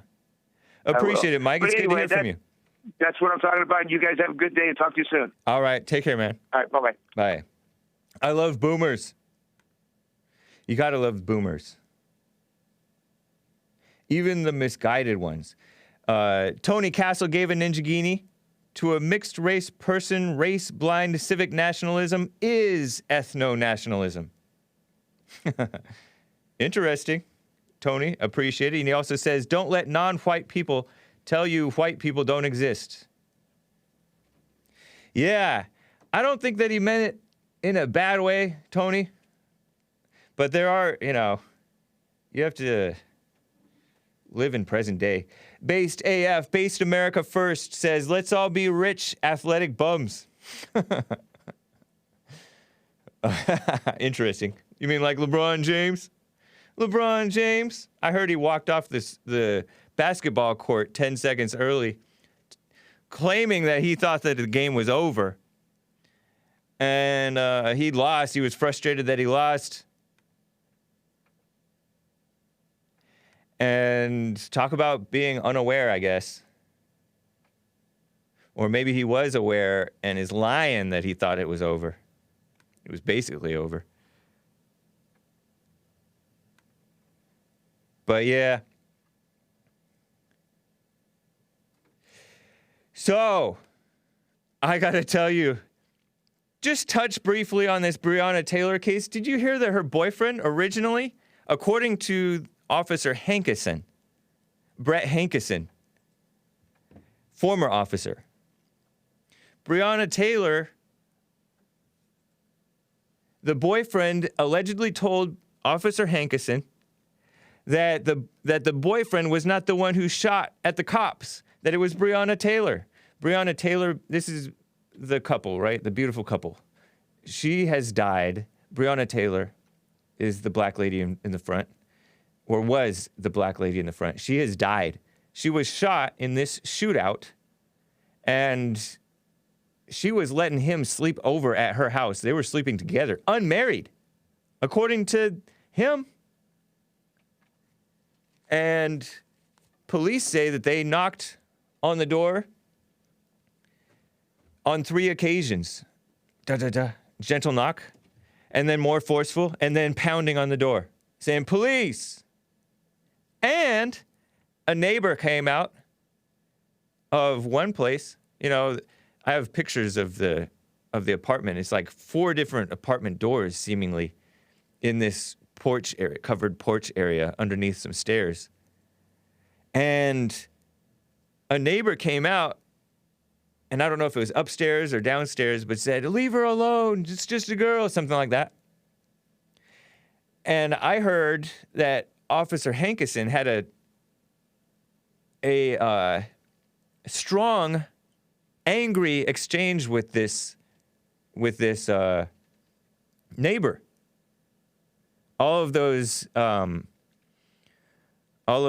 cones that you're seeing, if you're looking at the video, this is from Louisville Metro PD in Kentucky, Louisville, Kentucky. Those are, I believe, gun shells, right?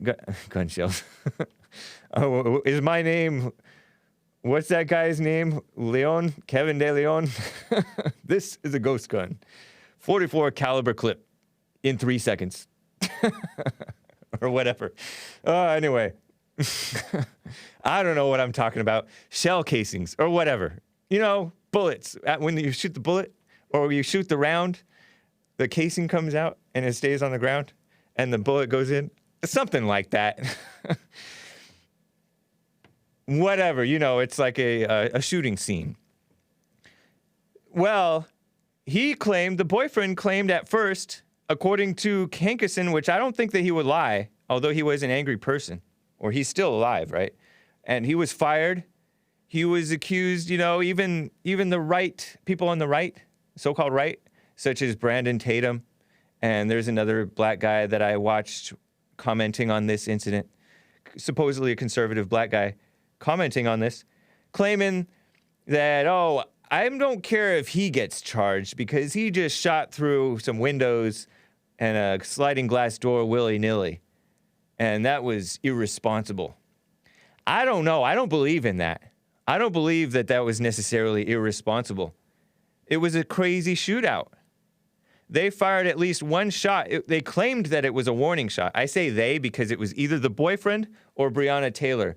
The boyfriend, changed his story and said that he allegedly changed his story. I don't think that this officer would have made that up, that the boyfriend would say, oh, Breonna was the one who fired the shot at the cops. Supposedly only one shot got fired by the Breonna or Kenneth Walker.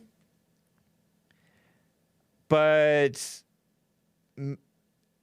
one of them said that it was just a warning shot, but then how did this officer get hit in the leg? Mattingly, the upstanding one who wrote a beautiful letter to the Louisville Metro Police Department. It was a great letter. Check that out. I have it on my Instagram. Posted it on my Instagram and my Twitter, I think. It's a beautiful letter. Stand for what's right. Stay strong. Yes, the people up top are betraying us, referring to the mayor and the sleazy, police chief probably. I don't know. Most police chiefs are a bunch of liberal politicians who don't stand on what's right,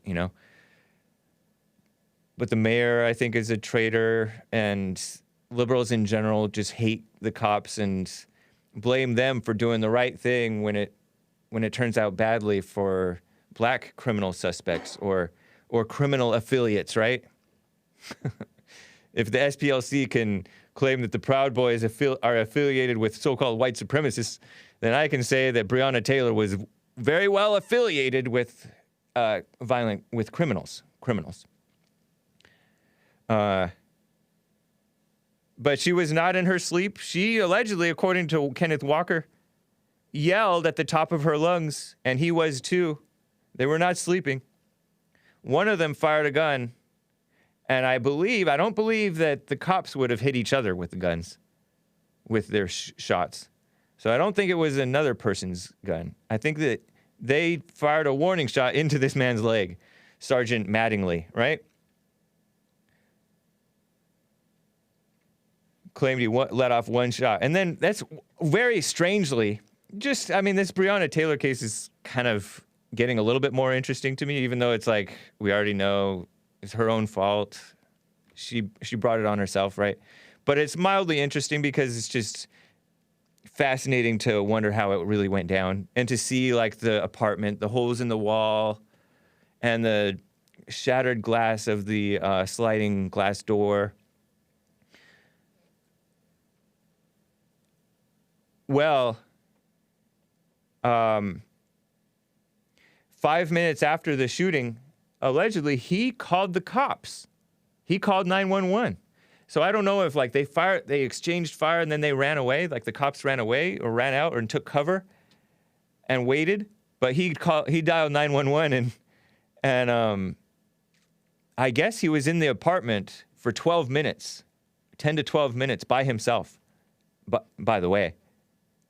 So maybe he like flushed away the drugs is what Brandon Tatum, a journalist who's been involved in the details of this case, leaked out interesting information. Said that he had 10 minutes to 12 minutes to himself in the apartment alone after the shooting to do whatever he wanted, hide the stuff. They didn't conduct the search warrant after all, after this shooting. They didn't conduct the search as normal because this woman had been shot and they'd been shot at and one of them was shot. But he dialed 911 and said, somebody broke through our door. I don't know if this was to cover himself or if he was sincerely confused and didn't realize that they were cops. I don't know. Were they plainclothes officers? I don't remember. But he dialed 911 and said somebody broke in and shot his girlfriend. It's crazy. I'm laughing because it's so bizarre that they would shoot at the cops and hit a cop. The cops would shoot back, kill her, and then he would have 5 minutes to himself to dial 911. Normally in the TV shows, it all goes down and then they get the guy and it's all fast. But I guess the TV shows are just trying to move things along so they don't necessarily do it based on how things would really go down. You know what I mean? It's just interesting to me. So this guy got fired and he got charged with, this guy who was told by Kenneth Walker that his girlfriend was the one who fired the shots, and then he changed his story. Allegedly. It's crazy. Anyway, I just had to share that with you. It's so strange to me.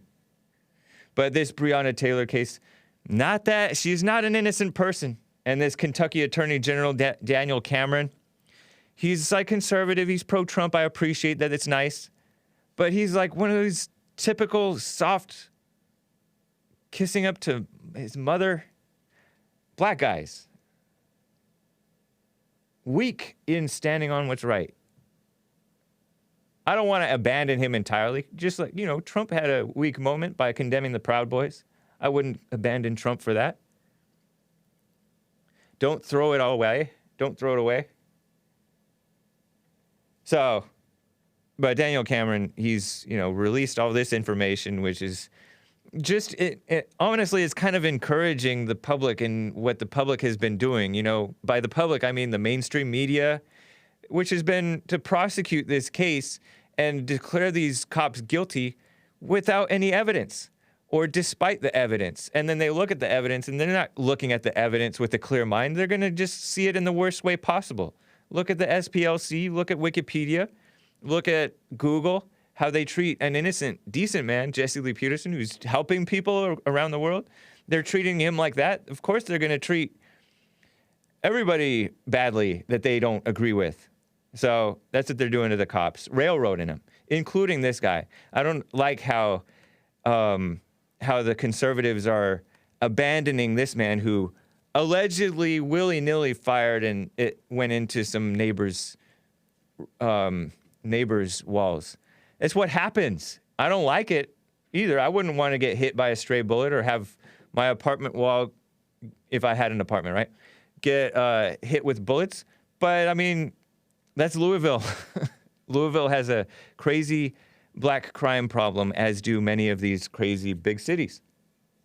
Just because we only hear about Chicago and Baltimore and all these others doesn't mean it's not happening in Louisville. I've seen crazy cases with this black mob in Louisville over the years.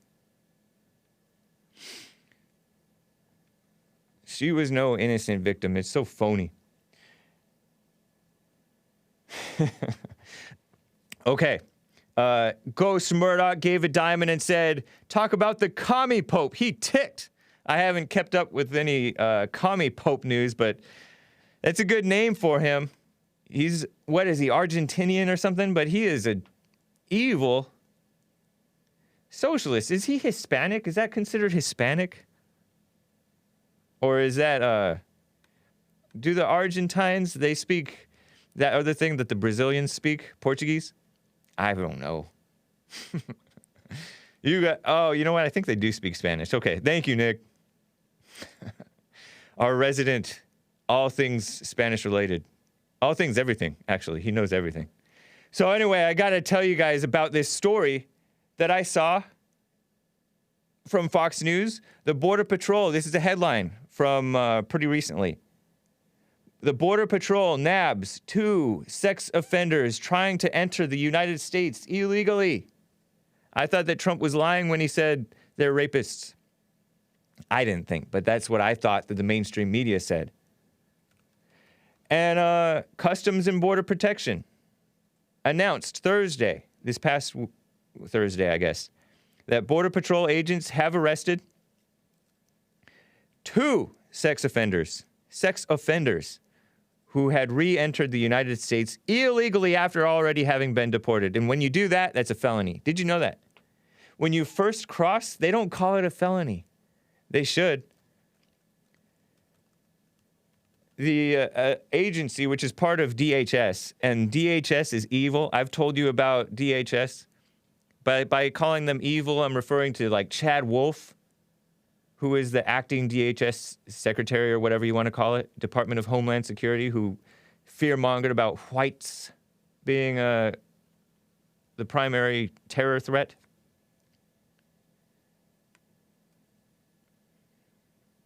And most of their campaign contributions went to Hillary Clinton.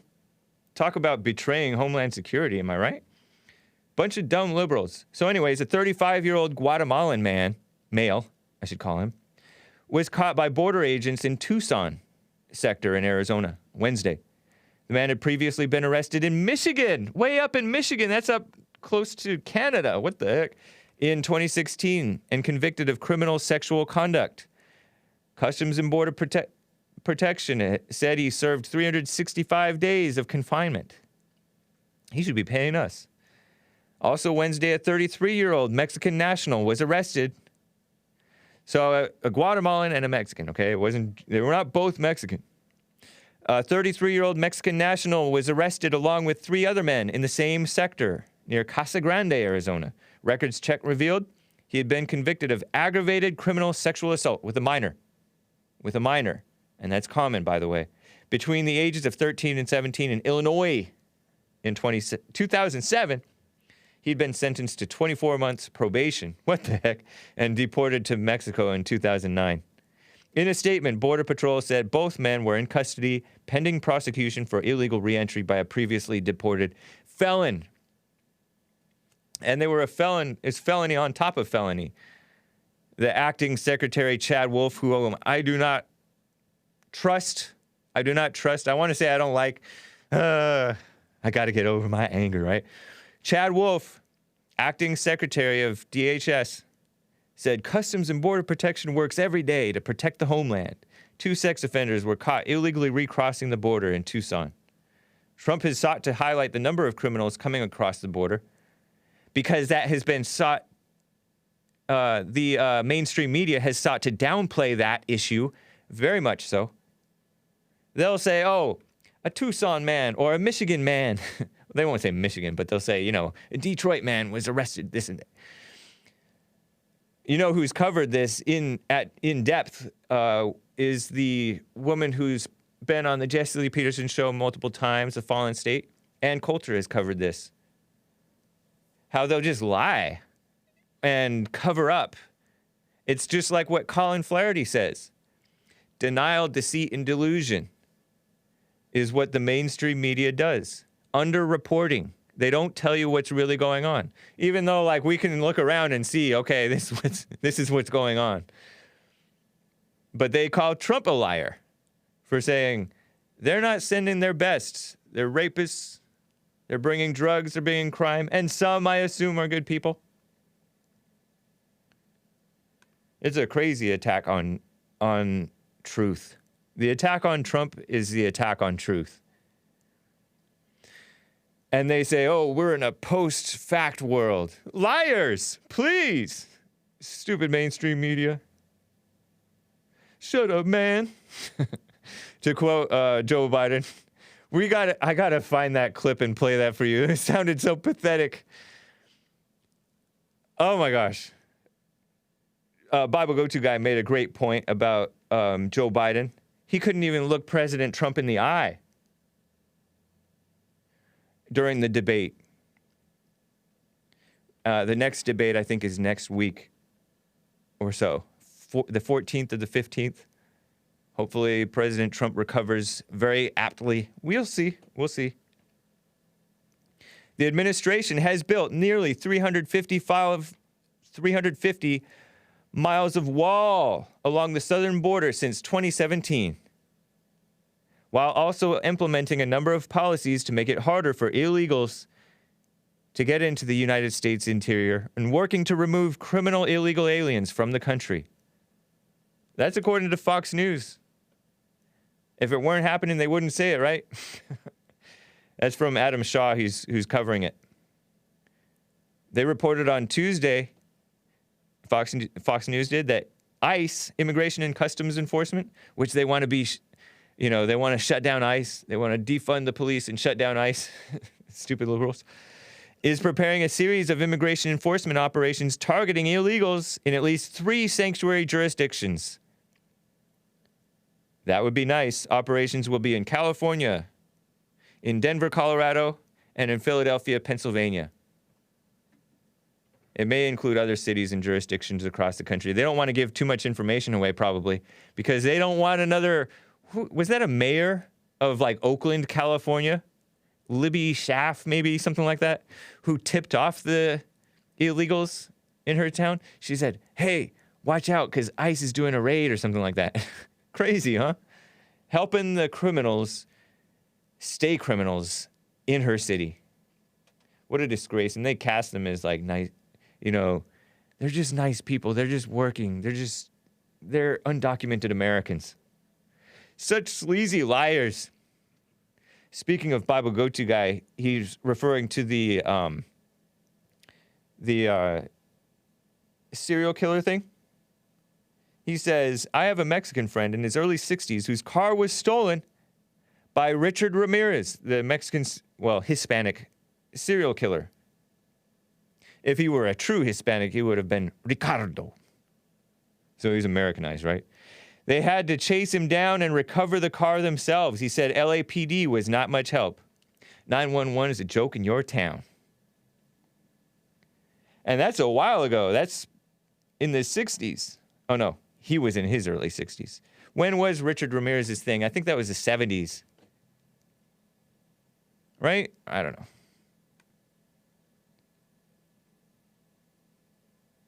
So it's just some crazy times. There was something else I wanted to cover for you guys. It's so phony how they pretend that President Trump doesn't respect so-and-so or the military and all that stuff. It's so fake. It's so fake. So some of the most popular serial killers, I got to tell you about John Wayne Gacy, because I learned something interesting about him. This is a serial killer, John Wayne Gacy. We're opening the treasure chest, by the way, guys. Oh, yeah. Okay, based. I will get there. But quickly, let me tell you about John Wayne Gacy. Did you know that he was active in his local community as a Democrat Party precinct captain and a building contractor? John Wayne Gacy. Not to be confused with the real John Wayne. Serial killer and sex offender known as the Killer Clown, who assaulted and murdered at least 33 young men and boys. Sounds homosexual too, by the way. Paraphilia, also known as sexual perversion. He performed at children's hospitals regularly and charitable events as Pogo the Clown, or Patches the Clown, personas he had devised. And a Democrat. Doesn't he just look like a Democrat union guy? He looks like one of those corrupt union guys to me. I just had to share that with you. Okay, I gotta open this treasure chest. Okay, so this Starbucks... keyword Gacy. Yes, the vice presidential debate is coming this Wednesday, guys. Pray for the best, right? With that vice president. Be tough, be real.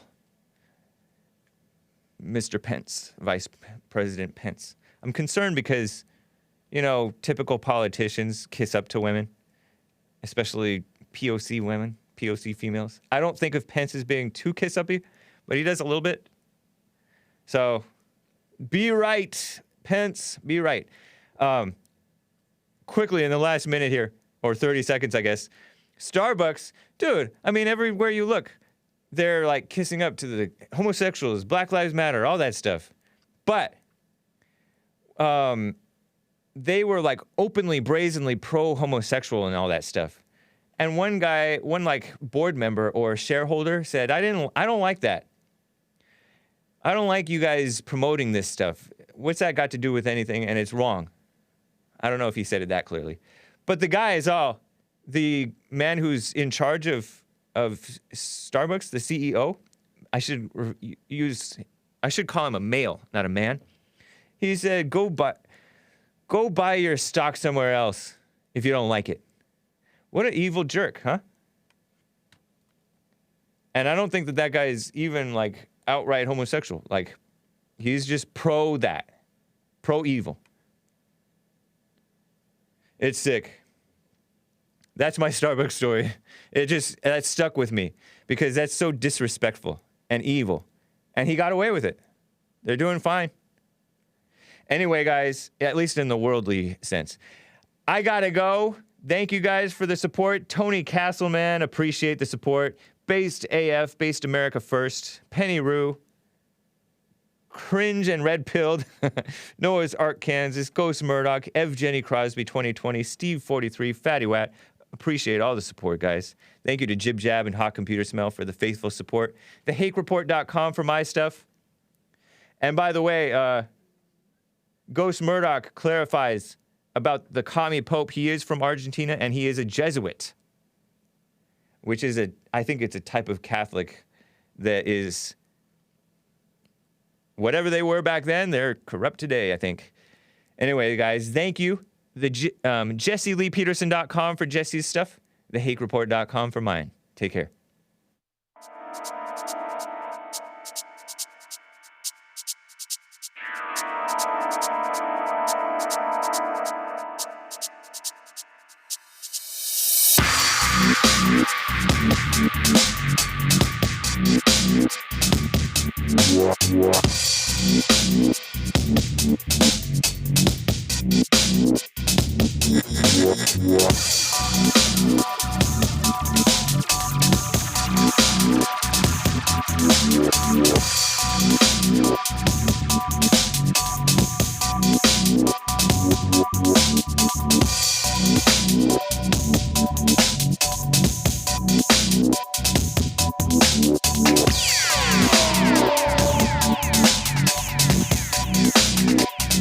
Wow.